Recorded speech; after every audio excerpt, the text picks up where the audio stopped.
Welcome to Tail Talk Grooming Chronicles with Hound Therapy, the podcast where we talk all things pet grooming, daycare, academy, and more.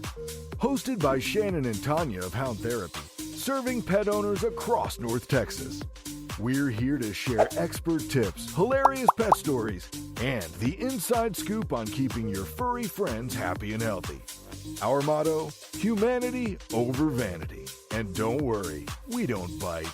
Let's get started. Who let the dogs out? Who let the dogs out? A stronger bond between pets, owners, and groomers leads to happier experiences for everyone. Here's how we help build trust at every level.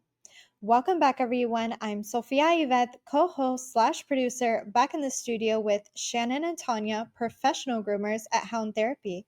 Shannon and Tanya, how's it going today? Today's good. Good. It's a real day today.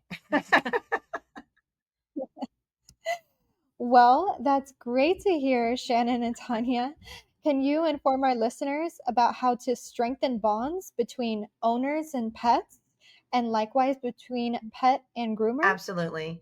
The strength begins when they're a puppy. So there's a couple of different things. You have a lot of people that will adopt a dog, and you've got to teach that dog that, hey, look, we have to have trust, right? So that just comes over time. If they're scared, don't make sudden movements. If they're nervous, if they don't want to go in a crate, that doesn't mean that we're not going to, eventually get them there, but you just may need to go a little slower on their time. If it's a puppy, you need to start from the day that you get that dog to the time, forever. But for the first year, every single moment that counts this is the rules. This is what we're doing. Positive reinforcement. Consistency, rules, consistency. Yeah. And your body language as well. 100%. Yeah. Yeah. So if you're nervous, if loud noises scare you, if you're afraid to drive on the highway and you're walking your dog on the highway, or if you've had a dog that's gotten off of a leash and you're walking that dog and a loud noise comes and you're scared and you're acting like, oh my gosh, well, your dog is going to pick up on that. So when you walk into a grooming salon and you've already projected that my dog doesn't like the groomer, and you're labeling your dog, and that's kind of how I call it. My dog's aggressive, my dog bites, my dog doesn't like to ride in the car, my dog doesn't like this. Well, does he? They feed off of your actions and your behavior, your body language. So when you grab that leash, your dog knows is going for a walk. He can tell by the jingle. My dog can tell when my husband comes home because of the truck noise that's outside.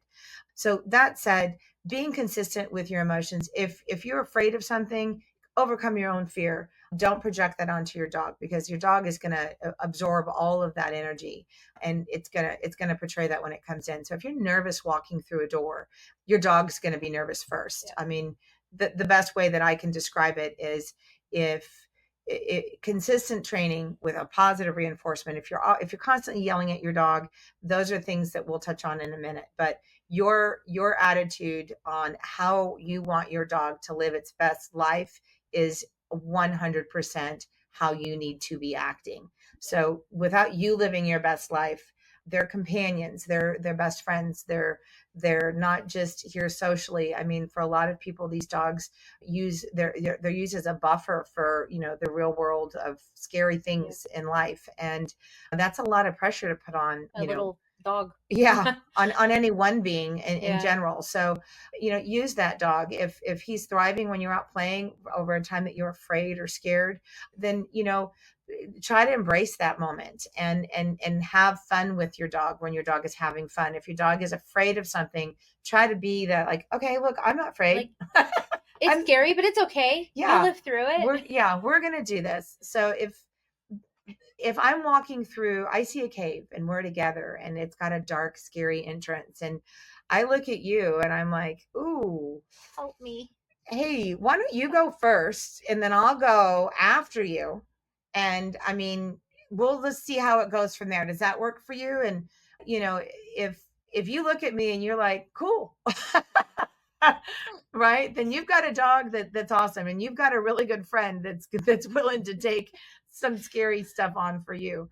But most people are going to be like, well, hold up. maybe you go first or we'll go together. So there's a reason that you go through the door first. Your dog doesn't. There's a reason that, you guys walk together. Your dogs don't walk in front of you. They don't walk behind you. There's a reason for that. You're a team, you're a teamwork. And that needs to be started as early as possible. Puppies are much easier to train that to, and to imprint them with those kind of emotions and feelings. It's a little harder to do with a shelter dog, but patience, consistency, and I can't say consistency enough. Just if you feed at 2:00, you feed at 2:00 every day so that you can take them out. You know that at 2:30 they're going to have to pee and poop. That's how you train a dog to, not potty inside. If you want them to get used to the crate, make crate a fun place. Start feeding them in the crate. You can get a crate that's big enough for you to sit in, and then at night put him in a different crate that's smaller for him to sleep in. I mean, sometimes you got to do the extra. With the crate kind of creates you have to respect their boundaries. Like if you want that crate to be a safe place, don't let anything come into their safe place. Yeah. Like children, other animals, things like that. Like that's their safe place. And don't put them there when you're punishing them, right? Yeah. We don't want it to be a place that's, every time I'm in here, it's because I've done something bad. So consistency, you want to give your best foot forward, and you want to do it at the same time every time. If you have a word that you're using for getting off the table, or sit, stay down are common, but get down is different than lay down, because all your dog is hearing is down. So we use the word off, because get down is not the same as down. Right? Get off the counter. So off and down. So use your words. Make sure everybody in your family uses the same word. You don't want to confuse them. Dogs are very capable of learning words and pitch and noises and sounds. So the way that you speak and how you speak, your accents, whether it's a different language or not, I mean, it honestly doesn't matter. Your dogs are capable of learning 100+ words, and some dogs more, but on the average dog, that's a lot of words. So you can use those words into sentences later, but for now, keep it short and sweet, keep it consistent, keep your attitude and your energy high, because if it's low, your dog is really going to absorb that. And that's what other people are going to see. So consistency. And any other words of wisdom when it comes to strengthening those bonds? You just a lot of petting, loving, reinforcement, reassurance. Food works great if you have a food motivated dog. Yeah. Food's great. That's like, hey, you're my best friend. You've got chicken.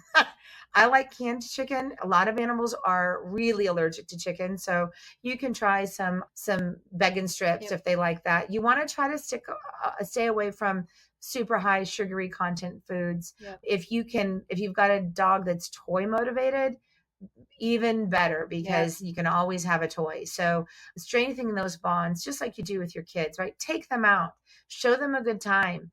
Don't always leave. If they're afraid of something, show them that they're not. Pet them, love them. If they don't like their feet touched, sit down and play a game that's touching their feet. If they're aggressive with food, if they're, just nervous with loud noises, make a loud noise and then squeak the toy and throw it so he forgets.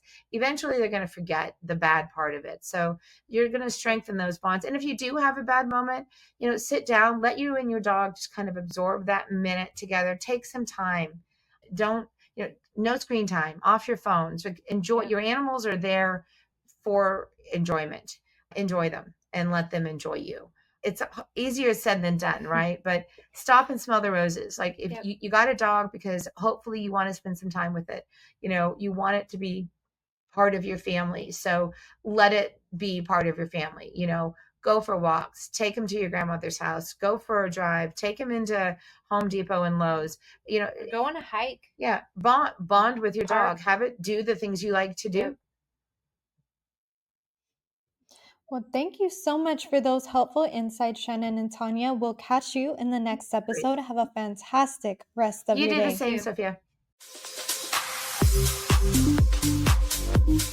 That's a wrap for this episode of Tail Talk with Hound Therapy. Ready to book your pet's next groom, daycare stay, or grooming academy tour?